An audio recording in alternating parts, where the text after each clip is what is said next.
147வது சங்கீதம் 13, 14 வசனங்களை நம்ம எல்லாரும் சேர்ந்து வாசிக்க போகிறோம். வேதத்தில் 147வது சங்கீதத்துக்கு திருப்பிக் கொள்ளுங்கள். அவர் உன் வாசல்களின் தாழ்பாள்களை பலப்படுத்தி உன்னிடத்தில் உள்ள உன் பிள்ளைகளை ஆசீர்வதிக்கிறார். அவர் உன் எல்லைகளை சமாதானமுள்ளவர்களாக்கி உச்சிதமான கோதுமையினால் உன்னை திருப்தியாக்குகிறார். ஆமென் என்று சொல்லலாமா? இந்த வசனத்தை மேல உங்க கையை விரல வைத்து சொல்லுங்க, ஆண்டவரே இந்த வார்த்தையின்படியே இந்த மாதத்தில் எனக்கு செய்வீராக. இந்த வார்த்தையில் உள்ள வாக்கு தத்தங்களை நான் உரிமை பாராட்டி இயேசுவின் நாமத்தில் அதை எனக்கு, என் குடும்பத்துக்கு, என் வாழ்விற்கு உரிமை சொத்தாக பாராட்டுகிறேன். ஆமென். ஆகவே 147வது சங்கீதத்துல 13, 14 இருக்கக்கூடிய வாக்கு தத்தங்களை இந்த காலையில உங்களுக்கு ஞாபகப்படுத்துகிறேன். அநேக வார்த்தைகள் இந்த அதிகாரத்தில் இருந்தாலும் இந்த 2 வார்த்தைகளிலிருந்து 3 ஆசீர்வாதங்களை உங்களுக்கு நான் ஞாபகப்படுத்துகிறேன். முதலாவதாக, அவர் இந்த மாதத்தில் தேவனாகிய கர்த்தர் உங்கள் வாசல்களின் தாழ்பாள்களை பலப்படுத்துவார். 2வதாக, அவர் உன் பிள்ளைகளை ஆசீர்வதிப்பார். 3வதாக, உன் எல்லைகளை சமாதானமுள்ளவர்களாக்கி உன்னை திருப்தியாக்குவார். ஆமென் என்று சொல்லலாமா? எத்தனை ஆசீர்வாதங்களை சொன்ன? என்னென்ன ஆசீர்வாதங்கள்? வாசலின் தாழ்பாலை பலப்படுத்துவார். 2வது, உங்கள் பிள்ளைகளை ஆசீர்வதிப்பார். 3வது, உங்கள் எல்லைகளை சமாதானம் உள்ளதாக்கி உங்களை திருப்தியாக்குவார். இந்த 3 வார்த்தைகளையும் உங்களுக்கு வேகமாய் சொல்லி செபிக்க விரும்புகிறேன். முதலாவதாக, உங்கள் வாசல்களின் தாழ்பாள்களை பலப்படுத்துவார். வாசல்களின் தாழ்பாள்கள் என்றால் என்ன? நீங்கள் வீடு கட்டும் பொழுது வீட்டுக்கு வாசல் வைப்பீங்க, இல்லாட்டினா கதவு வைப்பீங்க. கதவு வச்சீங்கன்னா கதவுக்கு என்ன போடுவீங்க? தாழ்பால் இல்லாத வீடு யாருக்குமே இல்லைன்னு நினைக்கிறேன். ஒரு தாழ்பால் போட மாட்டீங்க. எத்தனை தாழ்பால் போடுவீங்க? 2 கதவு இருந்தா 5 தாழ்பால் போடுவீங்க. எத்தனை தாழ்பாலுங்க? இந்த கதவுக்கு ஒரு தாழ்பால், இந்த கதவுக்கு ஒரு தாழ்பால், கீழே ஒரு தாழ்பால், இந்த கதவுக்கு இன்னொரு தாழ்பால், பிறகு நடுவுல ஒரு தாழ்பால். 5 தாழ்பால் போடுவீங்க. நாங்க ஒரு பழைய வீட்டுல ஒரு தடவை குடியிருந்தோம். அப்போ அந்த வீட்டு கதவெல்லாம் ஸ்ட்ராங்கா இல்லை. முன்னாடி நடுவுல ஒரு இரும்பு பட்டை வச்சு அதுல ஒரு பூட்டு போட்டு அப்படி ராத்திரியில அவ்வளோ பாதுகாப்பு. 5 தாழ்பால். நம்ம குடியிருக்கிற வீட்டுக்கு 5 தாழ்பால் தேவைன்னா நம்முடைய வாழ்க்கைக்கு தேவனே தாழ்பாலா இருக்கிறார். இந்த மாதத்தில் உங்களுக்கு வரக்கூடிய வாக்குத்தத்தம், உங்கள் வீட்டின் தாழ்பால்களை தேவன் பலப்படுத்துவார். கையை உயர்த்தி சொல்லுங்க, எங்கள் வாழ்க்கை, வீடுங்கிறதுக்கு பதிலாக வாழ்க்கைன்னு சொல்ல, என் வாழ்க்கையின் தாழ்பால்களை தேவன் பலப்படுத்துவார். உங்கள் வீட்டை சுற்றிலும் தேவன் வேலி அடைத்து உங்களை பாதுகாப்பார். அதனுடைய அர்த்தம் என்ன? உங்கள் வீட்டின் தாழ்பால்களை தேவன் பலப்படுத்துவார்னு சொன்னால் சத்துரு உங்கள் வீட்டில் நுழைவதில்லை, வியாதி உங்கள் வீட்டில் நுழைவதில்லை, ஆபத்து உங்கள் வீட்டில் நுழைவதில்லை, பிசாசு உங்கள் வீட்டில் நுழைவதில்லை, தீங்கு உங்கள் வீட்டில் நுழைவதில்லை. தேவனே உங்களை சுற்றி வேலி அடைத்து உங்களை பாதுகாக்க வல்லவராயிருக்கிறார். கைகளை உயர்த்தி ஒரு ஹல்லேலூயா சொல்லலாமா? யோபின் புஸ்தகம் 1வது அதிகாரம் 10ஆம் வசனத்துல இவ்விதமா யோபுவை குறித்து வேத வசனங்கள் எழுதியிருக்கிறது. வாசியுங்கள். நீர் அவனையும் அவன் வீட்டையும் அவனுக்கு உண்டான எல்லாவற்றையும் சுற்றி வேலி அடைக்கவில்லையா? அவன் கைகளின் கிரியைகளை ஆசீர்வதித்து அவனுடைய சம்பத்து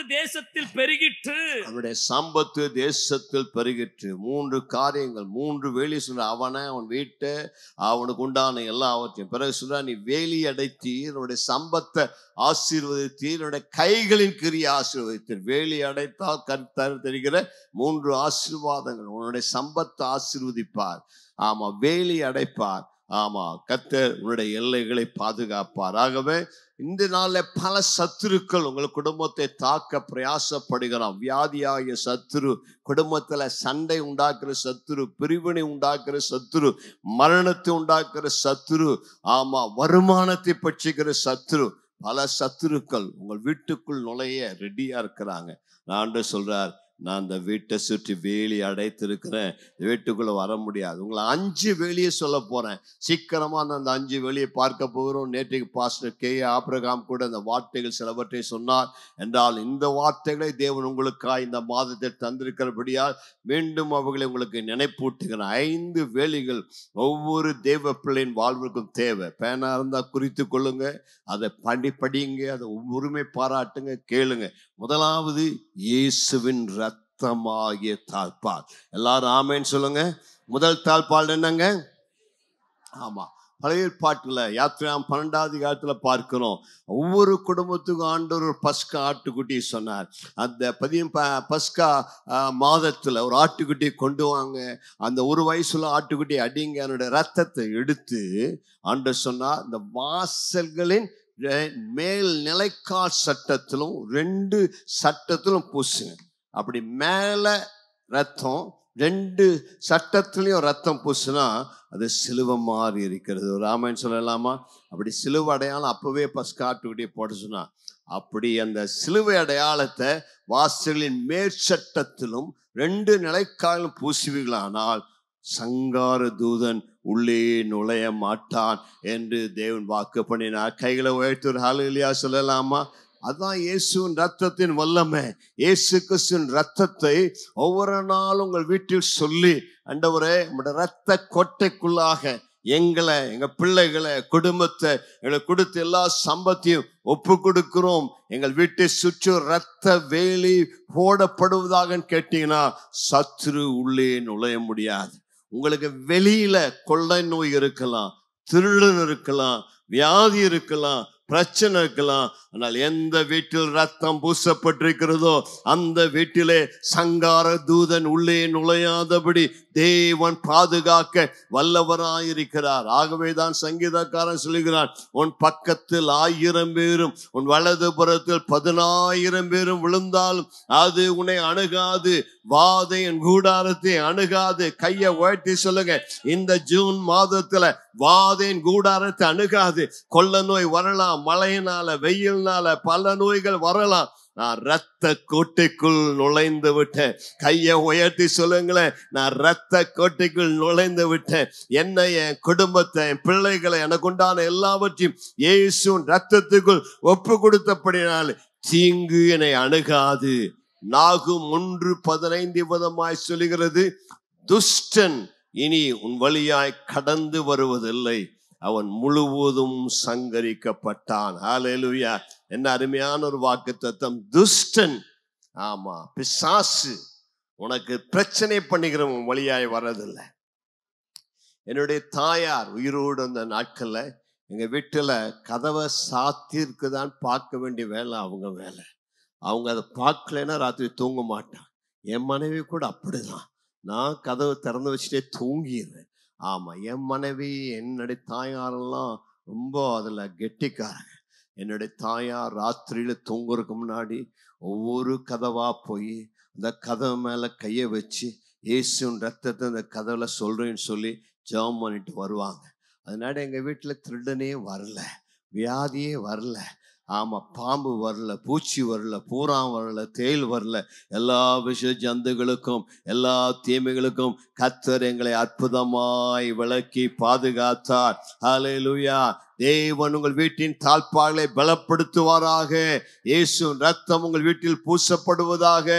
நாங்க இருந்த அந்த பழைய வீட்டுல டாட்டா பேன்ல 2 பெரிய மரம் இருந்துச்சு. இந்த மரத்து மேல நிறைய பேர் இந்த மரத்தை வந்து பார்த்துட்டே இருந்தனால 2 சிலுவை அடையாளம் போட்டோம். முன்னாடி பைத்தியக்காரங்க யார் வந்தாலும் அந்த சிலுவை முன்னாடி நின்று தியானம் பண்ணிட்டு போவாங்க. எங்க பக்கத்து வீட்டுல, ஆமா, இந்து மக்கள் கட்சி இருந்தாங்க. நாங்க இந்த வீட்டுல இருந்தோம். எங்க வீட்டுல இருந்த அந்த 2 பசங்களை கூப்பிட்டு சொன்னாங்க, இன்னமும் ராத்திரி 12 மணிக்கு தரக்க புறக்குன்னு சத்தம் கேட்குது, அது உங்க வீட்டு வரைக்கும் வருது, அதுக்கு மேல சத்தம் வர மாட்டேங்குதுன்னு சொன்னோம். அவன் சொன்னா, இங்க வீட்டுக்கு முன்னாடி சிலுவை அடையாளம் ஓடப்பட்டிருக்கிறது. இயேசுவின் ரத்தம் எங்கள் வீட்டுக்கு முன்னாடி இருக்கிறபடினால் எந்த தீங்கும் எங்களை அணுகுவதில்லை. வெளிப்படுத்தல் 12:11 சொல்லுகிறது, மரணமே நேரிடுகிறதா இருந்தாலும் ஆட்டுக்குட்டியின் ரத்தத்தினால் அவர்கள் பிசாசை ஜெயித்தார்கள். கையை உயர்த்தி சொல்லுங்க, ஆட்டுக்குட்டியின் ரத்தம். நம்முடைய ஆட்டுக்குட்டி யார்? சாதாரண மேன்னு சொல்லுங்க ஆட்டுக்குட்டி அல்ல. உலக தோற்றத்துக்கு முன்பதாக எனக்காக சிலுவை மரத்தில் அடிக்கப்பட்ட அந்த வெளியேறப்பட்ட ஆட்டுக்குட்டி, அவருடைய ரத்தத்தை தான் இந்த காலிலே நான் புசித்தேன். அந்த ரத்தத்தை விசுவாசத்தோடு இந்த காலில் எடுத்து என் வீட்டின் மேல பூசிக்கிறேன், என் பிள்ளைகள் மேல பூசிக்கிறேன், என் கணவன் மேல பூசிக்கிறேன். எனக்கு உண்டான எல்லாவற்றிலும் அந்த வெளியேறப்பட்ட ரத்தத்தை சொல்லுகிறபடினால அந்த ஆட்டுக்குட்டியின் ரத்தத்தினால பிசாசை ஜெயித்தார்கள். இரண்டாவது வேலி என்ன? இரண்டாவது வேலி வசனமாகிய வேலி. எல்லாம் சொல்லுங்க. அதே வெளிப்படுத்தல் 12:11 சொல்லுகிறது, ஆட்டுக்குட்டியின் ரத்தத்தினாலும் சாட்சியின் வசனத்தினாலும் அவனை ஜெயித்தார். எல்லாம் சொல்லுங்க, சாட்சியின் வசனம். வசனம் ரொம்ப முக்கியம். பக்கத்துல இருக்கிற சொல்லுங்க, வசனம் ரொம்ப முக்கியம். எதுக்கு பைபிள் எடுங்கிறோம்? எதுக்கு பைபிளை படிங்கிறோம்? எதுக்கு பைபிளை திறங்குறோம்? இந்த பைபிளை மூடி வச்ச சாத்தம் தலை மேல உட்காந்துப்பான். பக்கத்துல பார்த்து சொல்லுங்க, பைபிளை பையிலிருந்து எடுக்கல, திறக்கல, படிக்கல, சாத்தா எங்க உட்காருவான்? ஆண்டோடைய வசனம் சொல்லுங்க, அவர்கள் ஆட்டுக்குட்டியின் ரத்தத்தினாலும். வெறும் ரத்தம் போதாது, என்ன தேவை? வேதம் தேவை, சாட்சியின் வசனம் தேவை. வசனத்தை வாசிக்க வேண்டும்.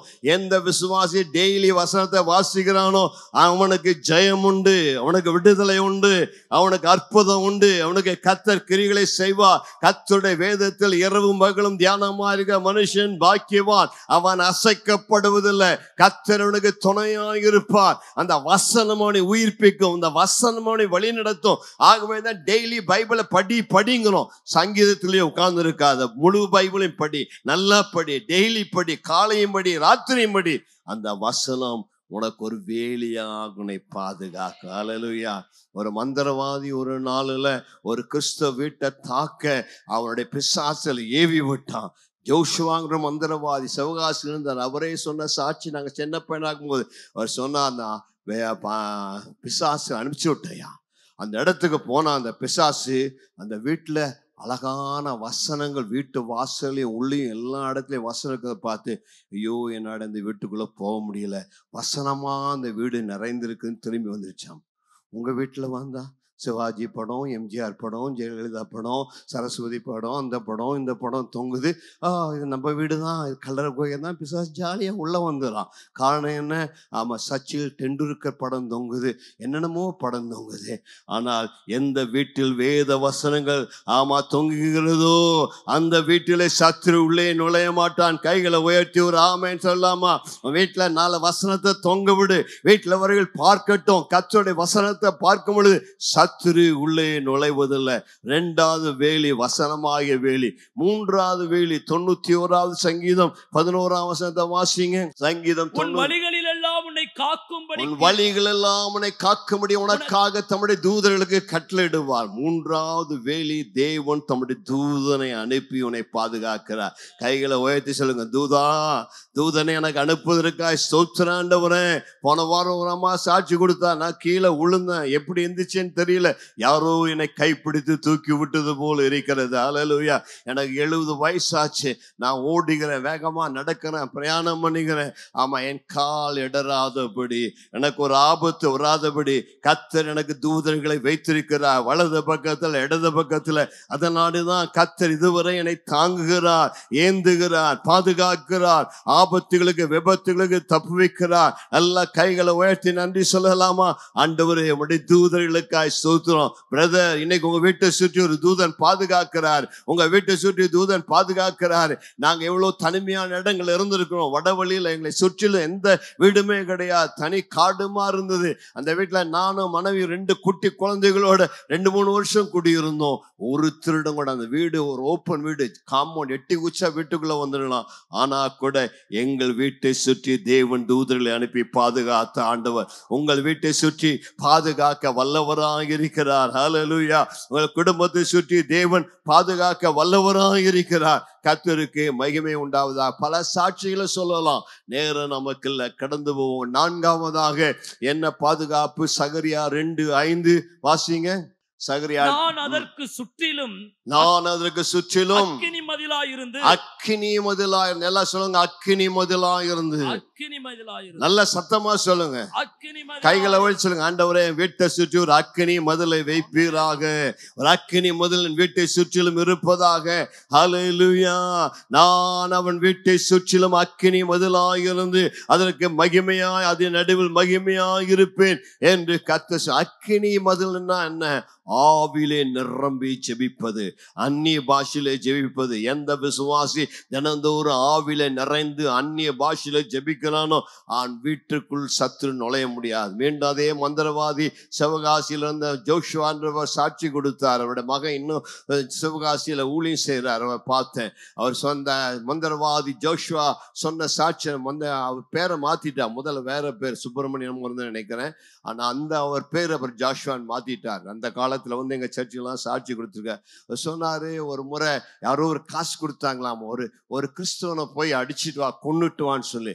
இவரும் மந்திரம் பண்ணி அந்த கிறிஸ்தவனை போய் அடிப்பதற்காக ஆவிகளை ஏவி விட்டாராம். இவர் ஏதோ மை போட்டு பார்ப்பாராம் என்ன நடக்குன்னு சொல்லி. அப்போ மை போட்டு பார்க்கும்போது அந்த கிறிஸ்தவன் முழங்காலில் நின்று அந்நிய பாஷையில பேசி கொண்டிருக்கும் பொழுது வீடு சுற்றிலும் ஒரு அக்கினிமயமான பிரகாசம் காணப்பட்டதாம். அந்த அசுத்தாவிகள் வீட்டுக்குள்ள நுழைய எல்லா பக்கத்திலையும் பார்த்துதாமா, போகவே முடியலையாமா. காரணம், ஒரு அக்கினி அந்த வீட்டை சுற்றி காணப்பட்டது. கையை ஓய்த்து கேளுங்க, ஆண்டவரே வீட்டை சுற்றிலும் அக்கினி மதிலாம் இருங்க. நல்ல அந்நிய பாஷையில பேசுங்க. ஒவ்வொரு நாளும் நீங்க காலையில் எழும்பும் பொழுது நல்ல அந்நிய பாஷையில பேசி குடும்ப ஜபத்தை நடத்துங்க. எந்த வீட்டுல காலையும் மாலையும் குடும்ப ஜபம் நடக்குதோ அந்த வீட்டை சத்துரு தொட முடியாது. அந்த வீட்டுக்கு தேவன் அக்கினி மதிலாம் இருப்பார். நாங்கெல்லாம் எல்லாம் வயசுல இருக்கும் பொழுது எங்களுடைய தகப்பனார் எங்களை எல்லாம் உட்கார வச்சு பாடுவா, காலையும் மாலையும் வேலையும் கர்த்தரை கருத்துடன் பாடிடுவேன், பரிசுத்த பரிசுத்த பரிசுத்தர் என தூத பாடிடும் துணி கேட்குது. அறத்தூக்கத்துல பாடினாலும் அந்த பாட்டை கர்த்தர் கேட்டு எங்கள் வீட்டை அற்புதமாய் பாதுகாத்தார். பக்கத்துல கேளுங்க, நீங்க பாடுறீங்களா? காலையும் மாலையும் பாடுறீங்களா? கர்த்தரை கருத்துடன் பாடுறீங்களா? காலையும் மாலையும் குடும்பத்துல குடும்ப ஜெபம் நடத்துவீர்கள் என்று சொன்னார். உங்கள் குடும்பத்துல ஒரு அக்கினி முதலாய் தேவன் இருப்பார். உங்களை சத்துரு தொட முடியாது. உன்னதமானுடைய மறைவுக்குள் கர்த்தர் உங்களை பாதுகாப்பார். உங்க வீட்டுக்கு வெளியில சத்துரு காத்துட்டே இருக்கிறான். வீட்டுல தாழ்பால் இருக்குதா இல்லையா அப்படின்னு நோட்டம் போட்டுட்டே இருக்கிறான். தாழ்பால் இல்லைன்னா அவன் வீட்டுக்குள் உள்ளே நுழைந்து விடுவான். எருசலேம் மதில்கள் இடிந்து கிடந்து திக்கரையாக்கப்பட்டது போல. காரணம், அந்நிய தெய்வத்தை நாடி போனபடினால. ஆமா, குடி எல்லாம் வந்ததுனால அவன் உள்ளே வந்து விட்டான். ஆகவேதான் ஜெபம். 5ஆவதாக உன்னத பாட்டு 4:12 வாசிங்க. என் சகோதரியே, என் மணவாளியே, நீ அடைக்கப்பட்ட தோட்டமும் மறைவு கட்டப்பட்ட நீர். அடைக்கப்பட்ட தோட்டம், மறைவு கட்டப்பட்ட நீரூற்று என்று சொல்லுகிறார். அது சபையை குறிக்கிறது. சபையாகிய மணவாட்டி சுற்றிலும் ஆண்டு வேலி அடைத்து பாதுகாக்கிறார். எந்த விசுவாசி சபைக்குள் இருக்கிறானோ, எந்த விசுவாசி சபையில் வேரூன்றி அந்த நிலை பெற்றிருக்கிறாரோ அந்த சபைக்கு தேவன், அந்த விசுவாசிக்கு அந்த சபையின் மூலம் ஒரு தெய்வீக பாதுகாப்பை தருகிறார். கைகளை உயர்த்தி ஒரு ஆமென் சொல்லலாமா? ஆகவேதான் சபை கூடுவதில் மிக முக்கியம். சபைக்குள்ள நீ வந்தீன்னா ஒரு அடைக்கலத்துக்குள் வருகிறாய். அநேக சங்கீத சொல்ற, நீரே என் அடைக்கலம், நீரே என் கோட்டை. ஆமா, சபை உனக்கு ஒரு மறைவிடும், சபை உனக்கு பாதுகாப்பு. வேலுடைய கண்ணி உன்னை தாக்காதபடி. சபைக்கு ஒரு வாரம் வரலைன்னா வேடன் பார்த்துட்டே இருக்கான், இந்த விசுவாசி இந்த வாரம் சபைக்கு போகல, ஆமா என்ன பிரச்சனை கொடுக்கலான்னு வருவான். ஏனென்றால் ஒரு ஆட்டு மந்தை என்பது ஒரு தொழுவத்துக்குள் இருக்கிறது. அந்த ஆடு தொழுவத்துக்குள் இருக்கும் வரை பாதுகாப்பு இல்லை. அந்த ஆடு தொழுவத்துக்கு வெளியே போயிடுச்சுன்னா ஓனாய் தாக்குவான், வேற யாரும் யாரா வந்து தாக்கிடுவாங்க. அப்படியே முள்ளுல போய் சிக்கிட்டா கூட ஒரு மேய்ப்பன் இருக்கிற அப்படின்னால இந்த மேய்ப்பன் தேடி போய் இந்த ஆட்டை கொண்டு வருவான். அதுக்காக தான் சொல்றோம், சர்ச்சில் மெம்பர் ஆகுங்க, சர்ச்சில் மெம்பர்ஷிப் படிங்க, சர்ச்சில் ஒரு அங்கமாக இருங்க. ஆமா, வந்துட்டு போற ஆள்மா இருக்காது, விருந்தாளி மாதிரி இருந்தீங்கன்னா சர்ச் உங்களை பார்க்காது. சர்ச்சில் மெம்பர்ஷிப் எடுத்து அந்த சபையின் தொழுவத்திற்குள் நீ வந்து சேர்ந்தால் அந்த மேய்ப்பன் உன்னை பாதுகாப்பான், அந்த சபை உனக்கு ஒரு பாதுகாப்பா இருக்கும். கைகளை உயர்த்தி ராமன் சொல்லலாமா? 5 தாழ்பால் உங்கள் வாழ்வில் தேவை. பக்கத்துல பார்த்து கேளுங்க, உங்க வீட்டுக்கு தாழ்பால் போட்டுட்டீங்களான்னு கேளுங்க. இன்னைக்கு போடலைன்னா இப்பவே போட்டுருங்க. அந்த 5 தாழ்பால் போட்டுருங்க. 5 டவர் போல்ட்டுங்க வீட்டுல இருந்ததுன்னா ஆவிக்குறி வீட்டுல சத்துரு தொடவே முடியாது. 2வது வாக்குத்தத்தம் வேகமா சொல்லுவோம்.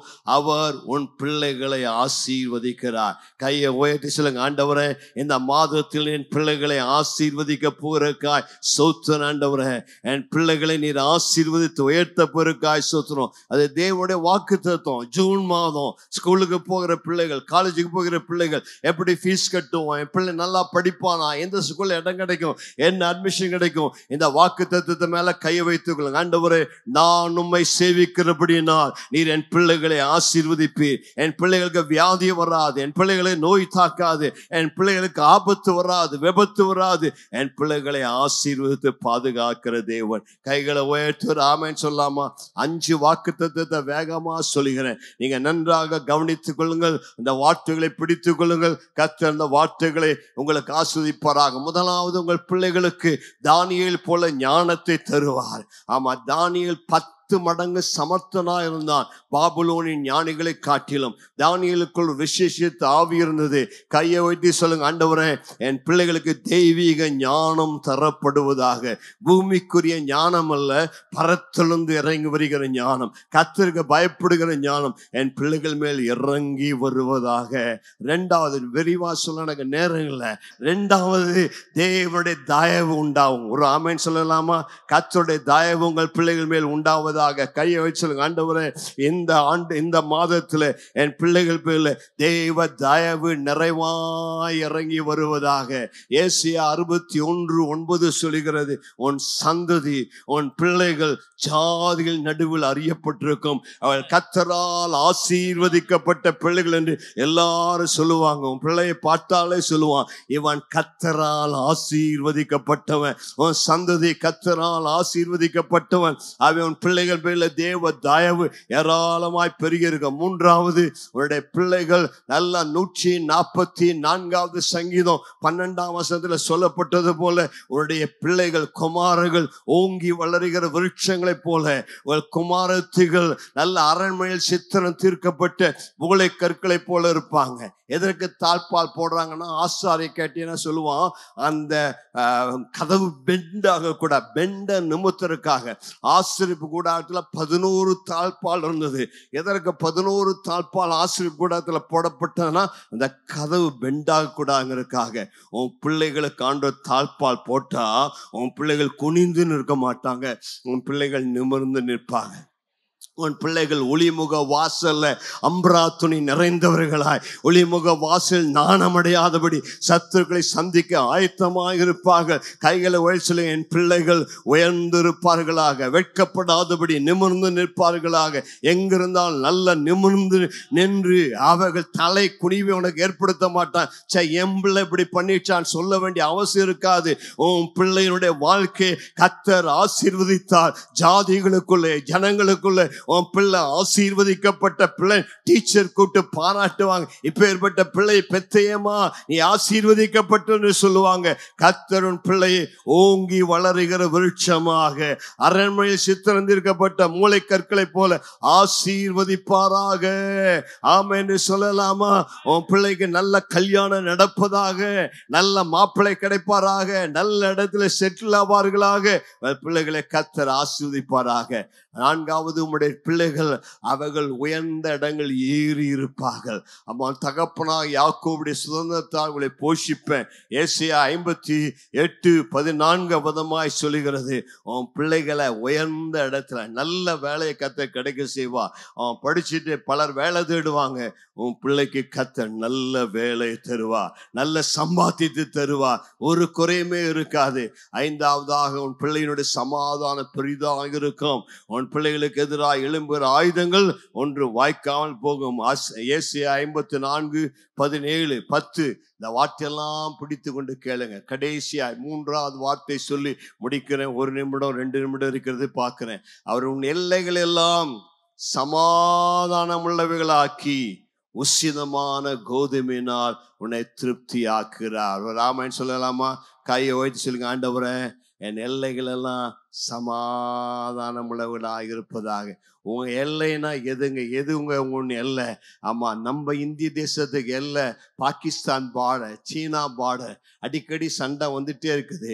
அவன் பதான்கோட்ல இருந்து பாகிஸ்தான்காரன் உள்ள வந்துறான், திபெத்துல சீனாவில் உள்ள வந்துறான். ஒரே பதட்டமா இருக்குது. உன்னுடைய எல்லை எதுன்னு கேளுங்க, பக்கத்துல பார்த்து. உங்க எல்லை எதுங்க? உன் எல்லைகளுக்குள் சத்துரு வர பார்க்கிறான், உன் எல்லையை சத்துரு ஆக்கிரமிக்க பார்க்கிறான். உன் எல்லை எது? அதுதான் உன் புருஷன். உன் எல்லை எது? அதுதான் உன் பிள்ளை. உன் எல்லை எது? உனக்கு உண்டான சொத்து சுதந்திரம், உன்னுடைய கார், உன்னுடைய பங்களா, உன்னுடைய வீடு, உன்னுடைய தொழில், உன்னுடைய வியாபாரம், இதெல்லாம் உன்னுடைய எல்லையை குறிக்கிறது. உங்க வலது கையை தூக்கி கொள்ளுங்க, எல்லாம் உயர்த்துங்க, இப்படி ஒரு வட்டம் போடுங்க. இயேசுவே, இன்றைக்கு என் வீட்டை சுற்றிலும் ஒரு வட்டம் போடுகிறேன், எல்லை சுற்றிலும் வட்டம் போடுகிறேன். எனக்கு உண்டான என் குடும்பம், என் பிள்ளைகள், என்னுடைய புருஷன், மனைவி, என் சொந்தம், என் தாத்தா பாட்டி, எனக்கு இருக்கிற எல்லா ஆடு மாடு மிருக ஜீவன் எல்லாவற்றை சுற்றிலும் இது என்னுடைய எல்லை என்று சொல்லுகிறேன். உன் எல்லை சுற்றிலும் வட்டம் போடு. உன் எல்லை சுற்றிலும் வட்டம் போட்டு சொல்லு, ஏய் சாத்தானே, இது என்னுடைய எல்லை, இது ஆண்டை எனக்கு கொடுத்த எல்லை, இது கர்த்தர் எனக்கு கொடுத்த தொழில், இது எனக்கு கர்த்தர் கொடுத்த காரு, இது எனக்கு கர்த்தர் கொடுத்த பிசினஸ், இது எனக்கு கர்த்தர் கொடுத்த பிள்ளை, இது கர்த்தர் எனக்கு கொடுத்த எல்லை. இந்த எல்லைக்குள்ள சாத்தானே உள்ளே நுழைய உனக்கு அனுமதி இல்லை. இந்த எல்லை எங்களும் இயேசுவின் ரத்தத்தை நான் விசுவாசத்தினாலே தெளிக்கிறேன். இந்த எல்லையை ஆக்கிரமிப்பு செய்ய, இந்த எல்லைக்குள்ளே நுழைய உனக்கு அதிகாரம் கிடையாது. இந்த எல்லை சுற்றிலும் தேவன் எனக்கு வேலி அடைத்து வைத்திருக்கிறார். இயேசுவின் ரத்தத்தை தெளிக்கிறேன். 144 சங்கீதம் 14 சொல்லுகிறது, சத்துரு உட்புகுதல் குடியோடி போகுதல் இராது. ஒரு ராமாயணம் சொல்லலாமா? கையை வைத்து சொல்லுங்க, சத்துரு உள்ளே நுழைவதோ குடி ஓடி போகுதலோ இராது. உன் வீட்டை யாரும் காலி செய்ய முடியாது. ஆண்டவர் சொல்லேன்னா உன் வீட்டுல ஆண்டவர் சொல்ற வரைக்கும் நீ குடியிருப்பாய். நீ வாடகை வீட்டுல குடியிருந்தாலும் சரி, சொந்த வீட்டுல குடியிருந்தாலும் சரி, அது கர்த்தர் உனக்கு கொடுத்த எல்லை. நாங்க டாடா பேட்ல ஒரு வீட்டுக்கு போனோம். எல்லாம் சொன்னாங்க வாடகை வீட்டுல 2 வருஷம் தான் குடியிருப்பான்னு சொல்லி. நாங்க சொன்ன, ஆண்டவரே இந்த வீடு நீங்க எனக்கு கொடுத்த வீடு, எனக்கு சொந்த வீட்டை தர வரைக்கும் நான் அந்த வீட்டை காலி பண்ண மாட்டேன், இந்த வீட்டுல தான் குடியிருப்பேன் அப்படின்னு. அந்த வீட்டை எங்க சொந்த வீடு மாதிரி மாற்றணும். 17 வருஷம் வாடகை வீட்டுல குடியிருந்தோம். வாடகை உயர்த்தல. டாடா பேட்ல 3000 ரூபாய் வாடகை கொடுத்து சந்தோஷமா 17 வருஷம் வரைக்கும் குடியிருந்தோம். பெரிய பங்களா மாதிரி இருந்துச்சு. காரணம் என்ன? கர்த்தர் உனக்குன்னு ஒரு எல்லையை கொடுத்தானா அந்த எல்லை விட்டு எந்த சத்துனை துரத்த முடியாது. உனக்கு சொந்த வீட்டை தருவார். எல்லைன்னா என்ன? வேலையை விட்டு துரத்த முடியாது.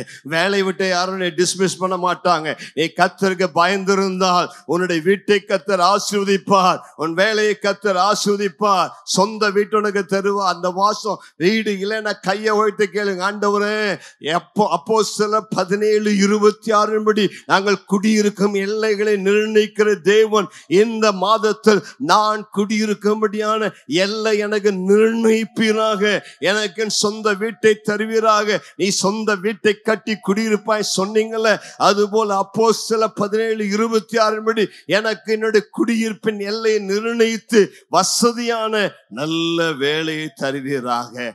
ஆமென்.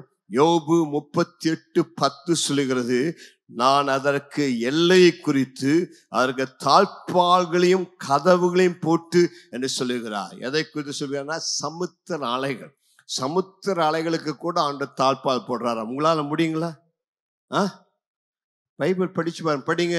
நான் அதற்கு எல்லையை குறித்து அதற்கு தாழ்பால்களையும் கதவுகளையும் போட்டு இம்மட்டும் வா, மிஞ்சி வராதே, உன் அலைகளின் பெருமை இங்கே அடங்க கடவுது என்று நான் சொல்லுகிறது போதும், நீ எங்கே இருந்தா? ஒரு ஆமென் சொல்லலாமா?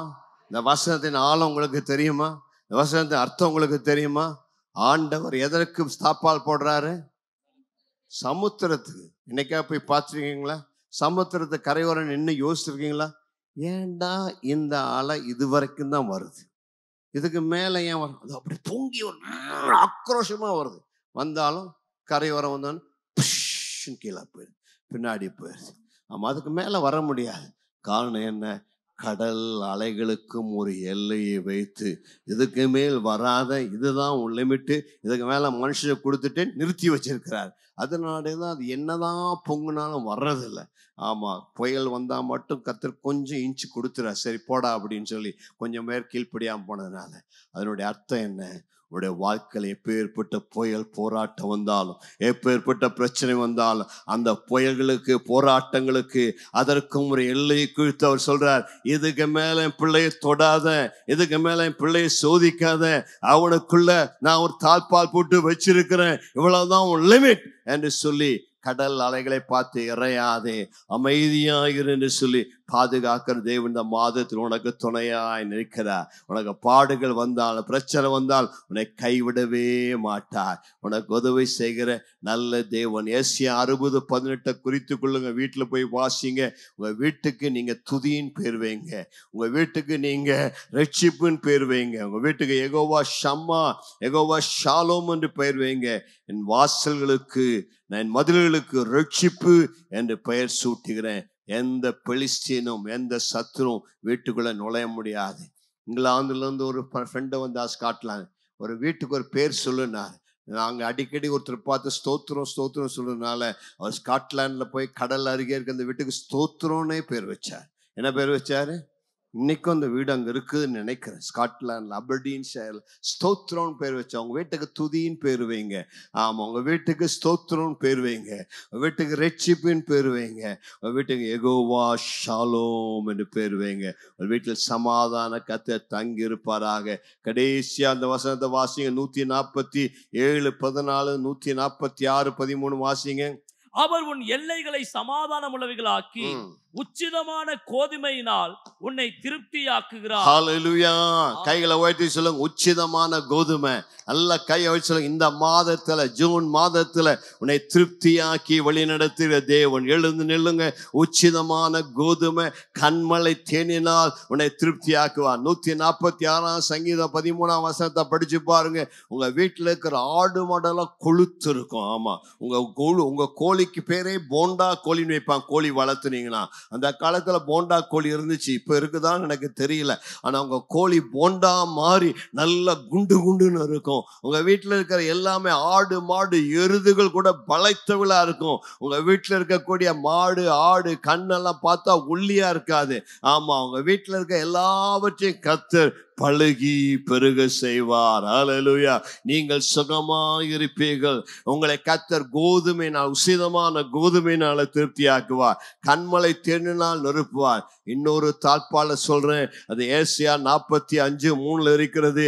அவர் இருப்பு தாழ்பாலை உடைத்து வெண்கல கதவுகளை திறந்து பரலோகத்திருக்கிற பொக்கிஷங்களை உனக்கு தர வல்லவரா இருக்கார். நல்லா 2 கை வலிச்சுங்க, ஆண்டவரே இந்த மாதத்துல எனக்கு இருப்பு தாழ்பாலை உடைக்கிறவர், வெண்கல கதவுகளை திறக்கிறவர், அந்தரங்கத்திருக்கிற பொக்கிஷத்தை எனக்கு தருகிறவர், உடைய தேவைகளை சந்திக்கிறவர், உன் குறைகளை நிறைவாக்கிறவர். அவன் நாமம் யெகோவா ஈரே, அவன் நாமம் எல் ஷதாய். உனக்கு இந்த மாதிரி உசிதமான கோதுமைனா ஸ்பெஷல் பிளஸிங், விசேஷித்த ஆசீர்வாதம். கண்மலத்தேன் எல்லாத்துக்கும் கிடைக்காது, மற்ற தேன் எல்லாம் சாதாரண தேன். ஆனா உனக்கு கொடுக்கிறதோ ஸ்பெஷல் ஸ்பெஷல் ஸ்பெஷல். நீ அவருடைய பிள்ளை, அவர் உன்னை நேசிக்கிறார், அவன் மேல பிரியமா இருக்கப்படினால உன்னை ஓகோன்னு தூக்கி உயர்த்தி ஆசீர்வதித்து உன் வாயை நன்மையினால் திருப்தியாக்கி உன் பாத்திரம் வழிந்தோடு செய்கிறார். நல்லா 2 கையில உயர்த்தி பெற்றுக்கொள்ளுங்க, பெற்றுக்கொள்ளுங்க. ஆண்டவரே, இந்த காலையில எங்க வீட்டுக்கு தாழ்பால் போடுவதற்காய் ஸ்தோத்திரம். உசிதமான கோதுமை கண்பலை தேன் தருவதற்காய் ஸ்தோத்திரம். என் பிள்ளைகளை ஆசீர்வதிப்பதற்காய் ஸ்தோத்திரம். இன்னைக்கு சொன்ன அத்தனை வாக்குத்தத்தங்களை இயேசுவின் நாமத்தில் நான் விசுவாசத்தோடு பெற்றுக்கொள்கிறேன். தகப்பனே, இன்னைக்கு சொன்ன அந்த வார்த்தைகள்லாம் வாக்குத்தத்தம் உடைய பிள்ளையுடைய வாழ்விலே நிறைவேறுவதாக. இந்த மாதத்திலே சத்ரு உட்போகுதல் இராது, குடியோடி போதல் இராது. அவருடைய எல்லைகளை ஆசீர்வதிப்பீர், அவருடைய தாழ்பாலை பலப்படுத்துவீர், பிள்ளைகளுக்கு நன்மை செய்வீர், அவருடைய வேலைகளை ஆசீர்வதிப்பீர். இன்றைக்கே இன்றைக்கே இன்றைக்கே இப்பொழுது வெண்கல கதவுகள் திறக்கப்படுவதாக, இருப்பு தாழ்பால்கள் உடைக்கப்படுவதாக, பொக்கிஷங்கள் இறங்கி வருவதாக, உசிதமான கோதுமைகள் உசிதமான நன்மைகள் பிள்ளைகளுடைய வாழ்வில் இறங்கி வருவதாக. இந்த ஜூன் மாதத்தை blessed month of June என்று டிக்ளேர் பண்ணுகிறோம். ஆசீர்வாதமான ஜூன் மாதம், ஆசீர்வாதங்கள் வழிந்தோடுகிற ஜூன் மாதம், நன்மைகள் நிரம்பி வழிகிற மாதம் என்று அறிக்கையிடுகிறோம். பிள்ளைகளை ஆசீர்வதிக்கிறோம், சமாதானத்தோடு அனுப்பும். இயேசுவின் நாமத்தினுடைய ஆசீர்வாதங்களை சொல்லி ஜனத்தை ரத்தத்துக்கு ஒப்பு கொடுத்து ஆசீர்வதித்து ஜெபித்து அனுப்புகிறோம் நல்ல பிதாவே. ஆமென்.